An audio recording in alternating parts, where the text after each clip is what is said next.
Selamat Sabat, saudara-saudara sekalian. Selamat Sabat. Pada hari Sabat ini tetap adalah hari yang menggembirakan, karena hari Sabat Tuhan penuh dengan berkat. Dan saya yakin kita semua sementara menerima berkat itu sampai nanti penutupan Sabat, karena ini adalah hari Sabat Tuhan, hari yang diberkati, hari yang dikuduskan. Semuanya ada di sana, ya. Baik, saudara-saudara sekalian, sebelumnya mari kita berdoa sejenak. Bapa di surga, kiranya Engkau tetap menyertai kami melalui Roh Kudus Tuhan, agar kami boleh mengerti segala maksud-maksud Tuhan di dalam firman-Mu saat ini. Berkati hamba-Mu Tuhan, karuniai khusus dengan hikmat surga, dan biarlah Tuhan yang berbicara melalui hamba-Mu ini. Terima kasih atas segala pengampunan-Mu Tuhan. Di dalam nama Yesus Kristus kami berdoa. Amin. Saudara, saya ingat pada waktu kami pertama ditugaskan di jemaat Tamrin, ya, tahun 2010 di jemaat Tamrin. Saat saya berbicara pertama kali di dalam acara khutbah, bangku-bangku yang ada baru terisi sekitar 50 atau 60%, ya, pada saat itu, ya. Jadi ketika saya ambil bagian pada saat khutbah,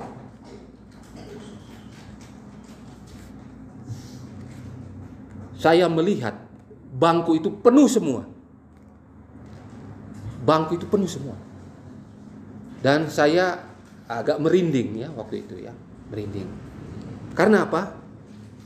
Karena semua yang hadir, ya, semua yang hadir, di mana bangku-bangku yang kosong ini tiba-tiba terisi.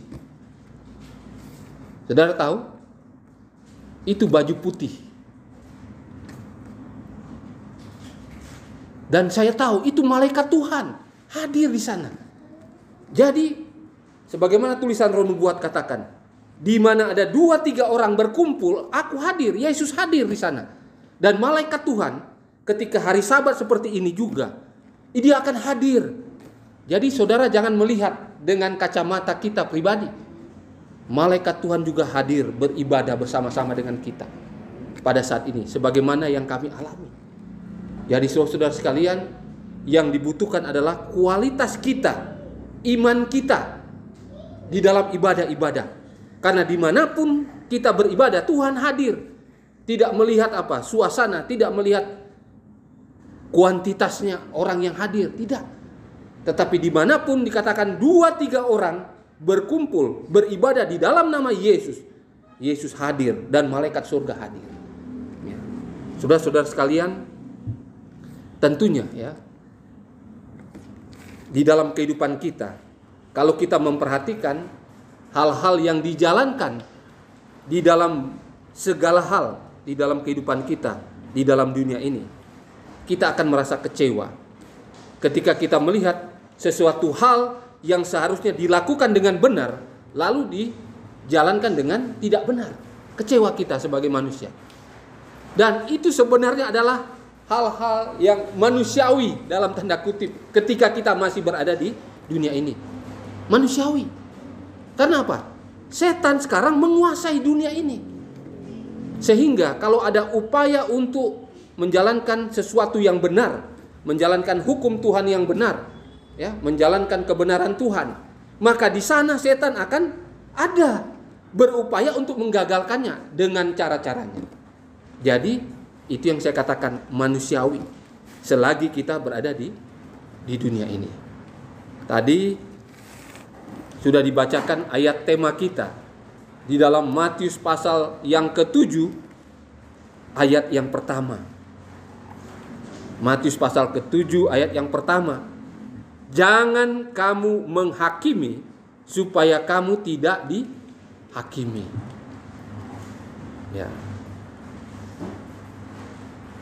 Tentunya kita selagi berada di dunia ini, jangan pernah mengharapkan 100% keadilan itu akan terjadi dalam kehidupan kita sebagai orang-orang yang menjalankan kebenaran, menjalankan hukum yang benar. Karena sekali lagi di sana ada kuasa kegelapan yang akan bekerja untuk melawan kebenaran itu. Ya. Saudara, sampai saat ini juga ya, kami, orang tua kami masih berjuang untuk menerima hak, menerima apa yang menjadi miliknya. Ya. Jadi kalau saudara lihat ya, selagi kita berada di dunia ini, yang namanya uang, yang namanya jabatan, itulah yang menguasai. Itulah kebenaran itu di dunia ini. Itu yang kita alami ya, sebagai manusia normal. Makanya saya bilang manusiawi. Ya. Orang tua kami punya tanah di daerah Kalimantan Barat. Dan tanah itu 20-an tahun dimiliki. Tetapi oleh karena satu dan lain hal, dia tinggal di Jakarta dan sudah berpuluhan tahun. Tanah yang ada di sana itu sudah 4-5 orang berganti nama. Saudara bayangkan, berganti nama. Dan siapa yang dilibatkan di sana? BPN, tanda tangan. Kepolisian di sana yang dilibatkan. Sampai 4-5 kali sertifikat itu berganti nama. Seolah-olah ini sudah dijual. Dengan apa? Menggunakan notaris. Dan ini yang terjadi saudara-saudara sekalian. Jadi saya melihat orang tua kami sudah 84 tahun ya. Walaupun dia bagaimana, dia berusaha untuk mengambil kembali haknya. Dan itu dilakukan bertahun-tahun, nggak beres. Banyak mafianya.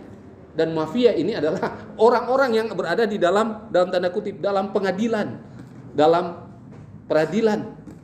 Orang-orang yang harusnya mengayomi masyarakat, tetapi mereka terlibat di sana. Luar biasa. Dia harus datang ke Jakarta, dia harus pergi ke DPR, ke Ombudsman, ke KPK, ke segala macam yang berhubungan dengan itu. Sampai terakhir ke Kejaksaan Agung. Diproses. Tetapi lambat. Ya. Dan inilah keadilan di dunia ini. Ya. Saudara lihat ya. Jadi jangan pernah kita berharap 100% bahwa keadilan yang kita usung, yang kita bawa harus berbalik menjadi suatu kebenaran dan keadilan juga bagi kita. Itulah dunia. Ya, itulah dunia. Ketika Yesus berada di dunia ini, dia menghadapi bangsa pilihan pada saat itu. Orang Yahudi, orang Israel. Di mana mereka menjalankan aturan-aturan yang ada itu berdasarkan pemikiran mereka sebenarnya. Lalu dibuatkan menjadi aturan-aturan yang menguntungkan mereka. Ya. Saya lihat di dalam buku Roh Nubuat. Ini saya hubungkan dengan Matius 7 ayat yang pertama ya. Atau sebelumnya saya bacakan dulu ya, supaya kita boleh fokus kepada pelajaran kita yang singkat ini. Yesus katakan, jangan kamu menghakimi supaya kamu tidak dihakimi. Jadi Yesus ini bicara kepada ada murid-muridnya, tetapi di situ ada orang-orang Yahudi atau Israel, ada orang-orang penting di sana, orang Farisi, ahli Taurat, dan juga orang-orang Yahudi yang lainnya, bahkan yang bukan Yahudi. Jadi dia katakan kepada mereka, jangan kamu menghakimi supaya kamu tidak dihakimi. Karena dengan penghakiman yang kamu pakai untuk menghakimi, kamu akan dihakimi, dan ukuran yang kamu pakai untuk mengukur akan diukurkan kepadamu. Kalau kita baca komentar Roh Nubuat, ya, Yesus sementara mengecam ahli Taurat, orang Farisi khusus. Ya, walaupun di sana banyak orang, ya, untuk semuanya, tetapi lebih khusus ditujukan kepada orang-orang ini. Mengapa demikian? Ini yang dilakukan mereka, ya. Orang Farisi. Dalam Matius 7 ayat 3, mengapakah engkau melihat selumbar di mata saudaramu, sedangkan balok di dalam matamu tidak engkau ketahui? bagaimanakah engkau dapat berkata kepada saudaramu, biarlah aku mengeluarkan selumbar itu dari matamu, padahal ada balok di dalam matamu. Jadi Yesus mengecam orang-orang ini, orang-orang yang berada di, kalau di dalam masyarakat Yahudi ini, di atas, pemimpin mereka, bagian hukum, bagian yang boleh membuat undang-undang karena jabatan mereka. Tapi Yesus mengecam mereka. Ya. Kamu membuat undang-undang, kalau kita baca dalam tulisan Roh Nubuat ya, dikatakan mereka itu membuat suatu sistem, aturan yang tuntutannya itu sangat banyak. Tetapi maksudnya adalah untuk membawa keuntungan jasmani bagi mereka sendiri. Ya. Sehingga ketika Yesus hadir di dunia ini, dia mengecam ahli Taurat, khususnya orang-orang Farisi yang ada pada saat itu, yang selalu menghakimi, mengadili berdasarkan kacamata mereka untuk kepentingan mereka dengan aturan yang sudah mereka buat untuk kepentingan mereka, keuntungan mereka. Jadi ini yang dilakukan. Jadi Yesus katakan, kamu ini tidak lihat ya, bahwa di depan kamu itu, di mata kamu itu ada balok besar. Kamu tidak lihat kesalahan kamu yang besar itu. Tapi orang lain yang punya kesalahan yang kecil, ya, kamu lihat. Dan kamu gunakan itu dengan undang-undang, aturan yang kamu buat karena kamu punya jabatan untuk itu. Ini kalau kita lihat bahasanya. Lalu ini yang Yesus katakan kepada mereka. Ayat 5. Hai orang apa? Munafik. Nah, itu dia. Hai orang munafik, keluarkan dulu balok di matamu itu, maka engkau akan melihat dengan jelas untuk mengeluarkan selumbar dari mata saudaramu. Jadi Yesus katakan, kamu itu, kesalahan kamu, dosa kamu itu lebih besar daripada orang-orang yang kamu tuduh melakukan apa? Kejahatan. Mereka cuma kecil, kamu itu besar. Kalau kamu sudah mengeluarkan balok yang ada di dalam matamu, di depan matamu, maka bolehlah kamu apa? Mengadili mereka, menghakimi orang-orang yang cuma kecil dosa-dosanya. Seperti itu yang Yesus katakan kepada orang-orang Farisi khususnya ya. Saya senang ketika kita melihat atau membacakan tulisan Roh Nubuat.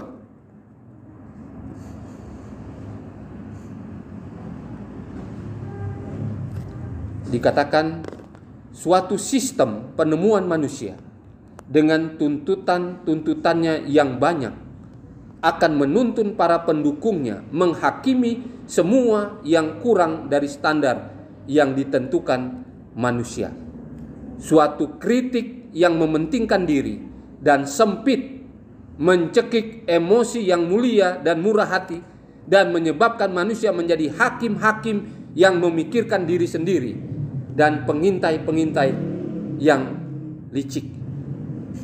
Seringkali di dalam kehidupan umat-umat Tuhan pada zaman itu, ya, khususnya mereka yang punya jabatan-jabatan yang baik, yang bagus, mereka menggunakan jabatan ini untuk membawa mereka lebih untung lagi dalam hal jasmani. Dan mereka mau menindas musuh-musuh mereka, menindas orang-orang yang ada di level di bawah mereka.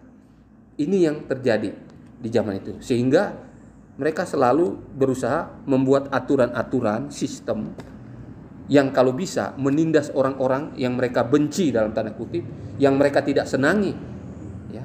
Dan itu boleh menguntungkan mereka secara duniawi, secara jasmani. Ya.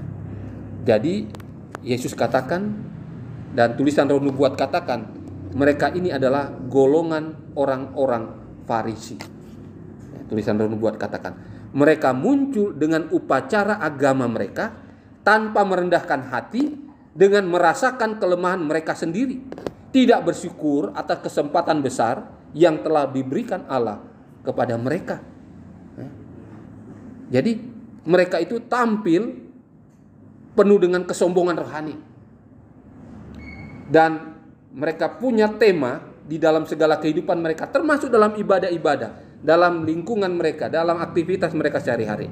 Tulisan Roh Nubuat katakan, tema mereka adalah diriku, perasaanku, pengetahuanku, jalan-jalanku. Egois sekali ya. Kamu, saya. Nggak peduli kamu. Hasilnya apapun tidak peduli. Kalau aku. Perasaanku. Ya. Mau dia susah, dia menderita kayak orang lain, nggak peduli. Ini luar biasa. Pengetahuanku, jalanku. Jadi ini ya, orang Yahudi,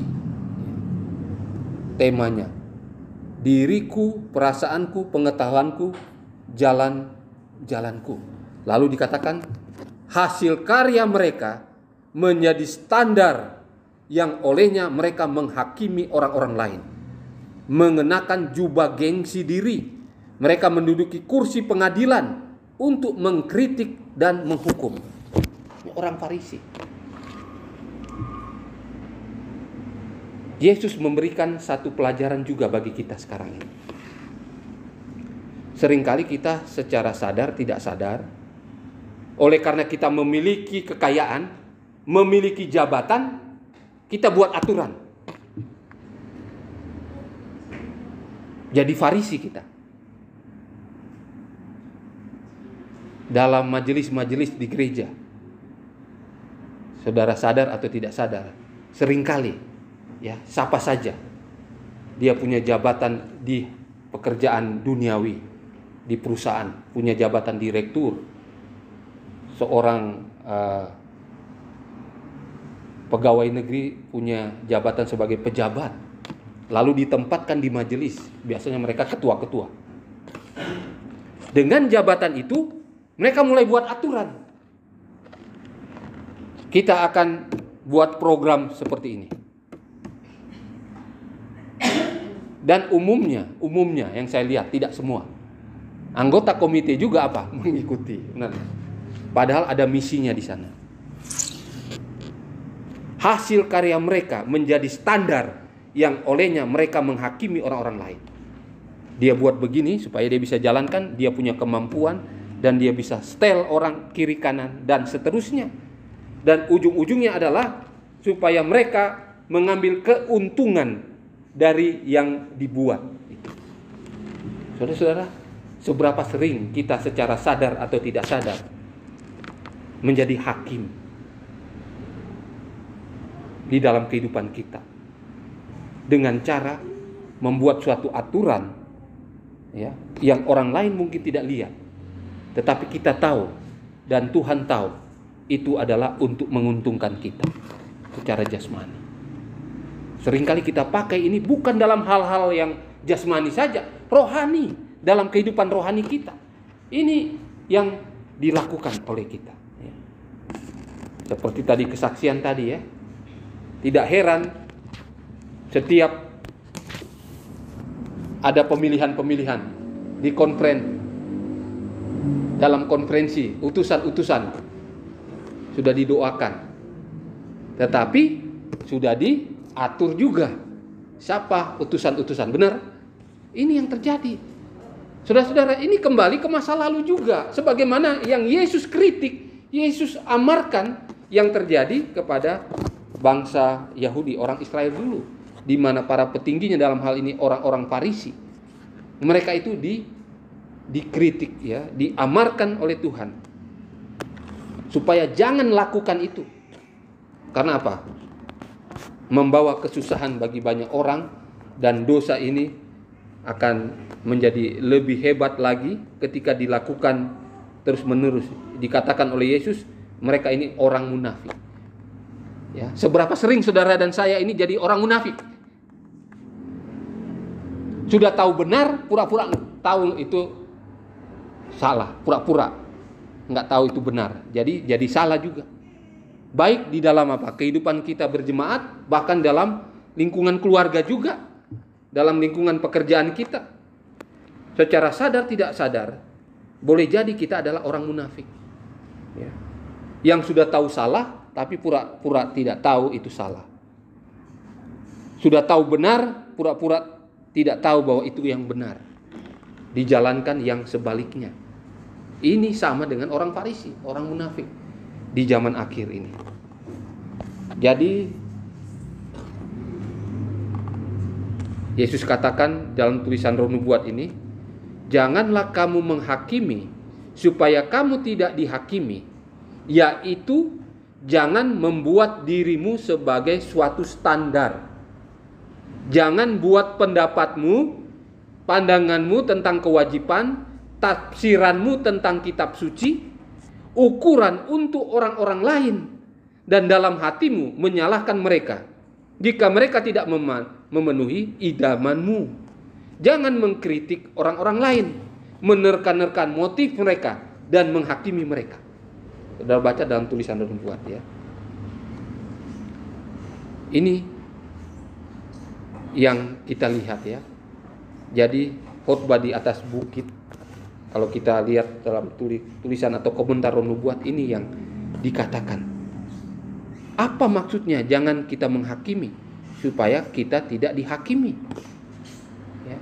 Jangan membuat diri kita sebagai standar.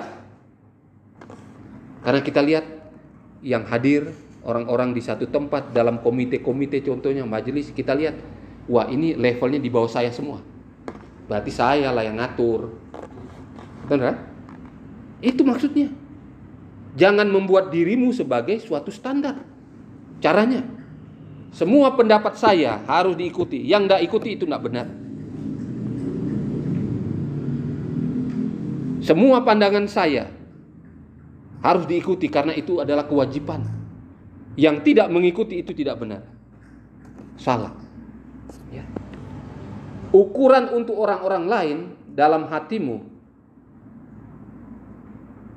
kalau mereka memberikan tanggapan, memberikan pandangan, dianggap salah.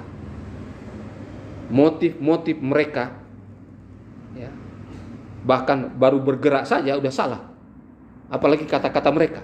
Nah, ini yang harus kita waspadai. Saudara-saudara, di zaman akhir di mana saudara dan saya tinggal sekarang ini, ya, salah satu hal yang membuat kita tergoncang keluar sebagai umat Seventh Day Adventist, ketika kita mengkritik, menghakimi. Tulisan Roh Nubuat mengatakan, dalam buku Nasihat Bagi Sidang juga mengatakan, ketika kita mengkritik orang lain, menghakimi orang lain, maka itulah yang akan membuat kita sebagai umat Tuhan, the Seventh Day Adventist, tergoncang keluar.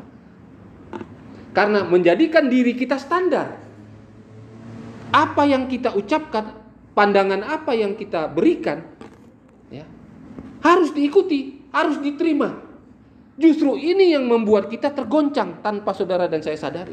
Jadi hati-hati ketika kita menganggap segala sesuatu, walaupun itu adalah apa? Firman Tuhan yang kita kutip. Ya, ini dikatakan menafsir dalam hal-hal kitab suci. Lalu kita menganggap benar. Ini yang membuat kita tergoncang.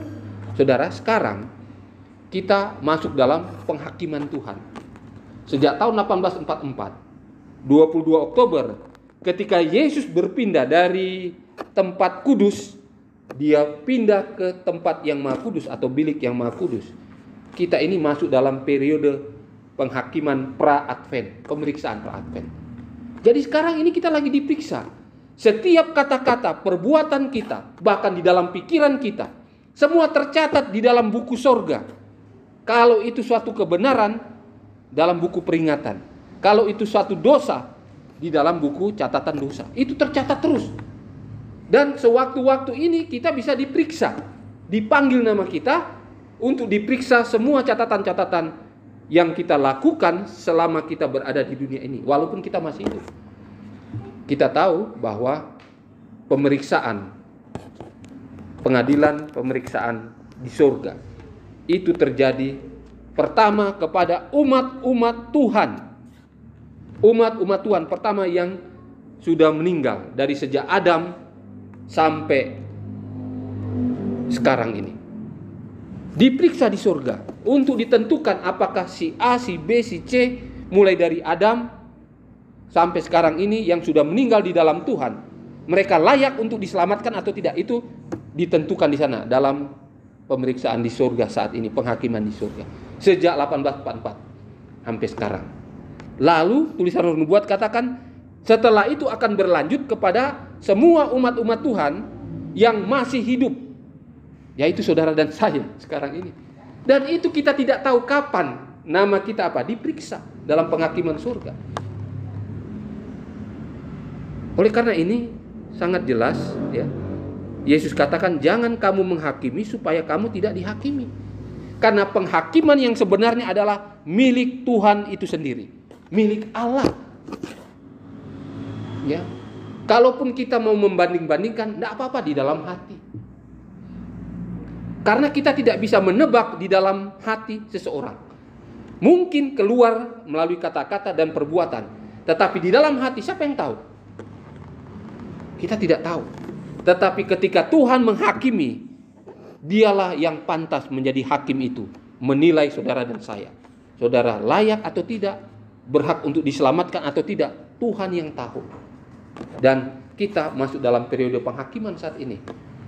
Jadi, saudara-saudara, karena kita masuk dalam periode penghakiman saat ini, marilah kita setiap detik, setiap kita menghela nafas, lakukan perbuatan yang benar. Jangan sekali-kali kita masih ada waktu.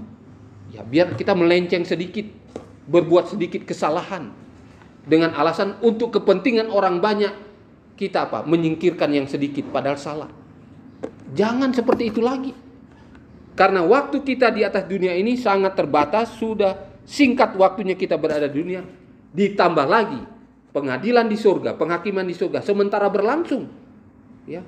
Jangan sampai ketika nama kita, nama saudara, nama saya diperiksa, lalu di dunia ini kita kedapatan masih melakukan kejahatan.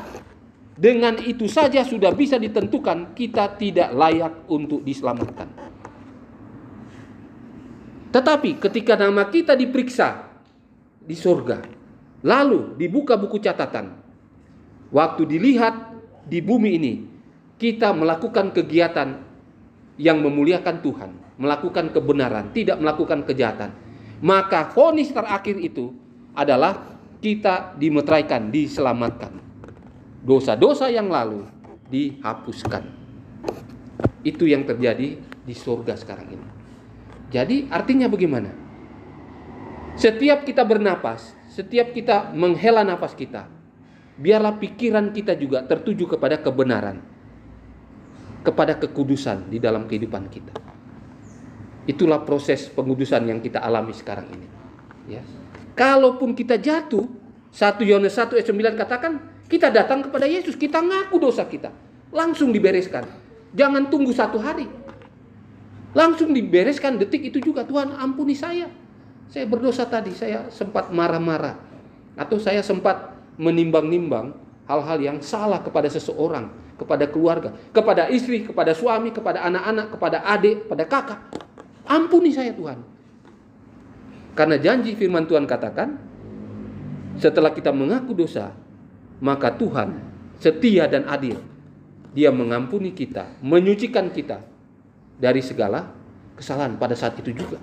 Sehingga catatan di surga, di dalam buku catatan pribadi kita masing-masing, akan selalu 0 terus dosa.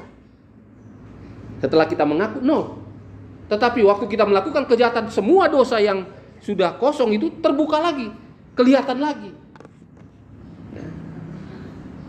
Dan satu lagi saudara, kita tahu penutupan pintu kasihan itu dapat membuat kita untuk tidak bisa diampuni lagi dosa kita. Secara pribadi, kalau kita lihat penutupan pintu kasihan adalah saat kita meninggal, kita mati. Itu penutupan pintu kasihan pribadi kita. Dan ini tidak ada yang tahu. Saudara tahu umur hidup kita nanti ke depan, 1 jam ke depan, 1 hari, 1 minggu, nggak ada yang tahu. Selangkah menuju maut. Oleh karena hal ini adalah penutupan pintu kasihan pribadi yang sewaktu-waktu bisa terjadi dalam kehidupan kita. Maka dari itu, marilah kita mulai detik ini, mulai saat ini, biarlah kita berfokus kepada kekudusan di dalam kehidupan kita. Fokus kepada pembentukan tabiat Yesus Kristus itu sendiri. Fokus setiap saat. Sehingga sewaktu-waktu maut itu datang kepada kita, akan selalu didapatkan kita hidup benar, setia, kudus di hadapan Tuhan. Dan diperiksa juga di dalam buku catatan di surga, kita tetap apa? Benar, bersih, hidup di dalam Tuhan selalu, dan layak untuk diselamatkan. Dan ketika Yesus melihat catatan di surga, ada dosa-dosa sebelumnya yang banyak itu, tetapi kita sudah memohon pengampunan, maka Yesus katakan kepada Bapa apa? Darahku, Bapa, darahku sudah menyelamatkan saudara A, saudara B. Walaupun dosanya banyak, tetapi darahku menyelamatkan dia. Dia sudah memohon pengampunan kepada saya. Itu pembelaan Yesus yang luar biasa. Dan itu harus kita respons sebagai sesuatu yang merupakan kasih karunia juga kepada kita. Ya. Dan itu suatu kebahagiaan bagi kita. Saudara-saudara sekalian, biarlah kita senantiasa hidup selalu benar di hadapan Tuhan. Kalaupun kita masih berada di dalam dosa, sewaktu-waktu secara tidak sadar kita jatuh dalam dosa, bangkit langsung, minta pengampunan kepada Yesus. Karena pada saat itu kita akan dibenarkan, dianggap kita tidak berbuat dosa sama sekali, ketika kita memohon pengampunan pada saat itu. Dan waktunya kita di dunia ini juga sudah tidak lama. Ya, kita yakin kedatangan Yesus yang kedua kali ini sudah tidak lama, dengan melihat penggenapan nubuatan, apalagi setelah kita mempelajari pelajaran sekolah sahabat kita sepanjang 1 triwulan ini. Luar biasa. Dinyatakan satu persatu bagaimana keadaan dunia sekarang sesuai dengan nubuatan Alkitab. Khususnya di dalam kitab Wahyu, ketika kita mempelajari pekabaran 3 malaikat yang seharusnya sudah bergema di seluruh dunia. Saudara-saudara sekalian, inilah pelajaran firman Tuhan yang boleh menjadi bagian kita, agar kita dipersiapkan untuk menjalankan kehidupan kita, agar selalu dibenarkan, selalu dibereskan dosa-dosa kita setiap saat. Karena waktu kita di dunia ini kita tidak tahu apakah kita masih hidup atau tidak dalam beberapa waktu ke depan. Itu rahasia. Tetapi yang penting, kita akan selalu membereskan semua masalah dosa kita selagi kita masih hidup, masih berada di dunia, dan terus menguduskan diri kita dengan melakukan segala perbuatan yang benar, menjalankan semua hukum-hukum Tuhan yang benar. Oleh karena janji Tuhan, ketika kita menjalankannya, maka Tuhan juga akan memberikan yang terbaik bagi kita dan untuk keselamatan kita. Tuhan Yesus memberkati kita semua. Saya bawa di dalam nama Yesus. Amin.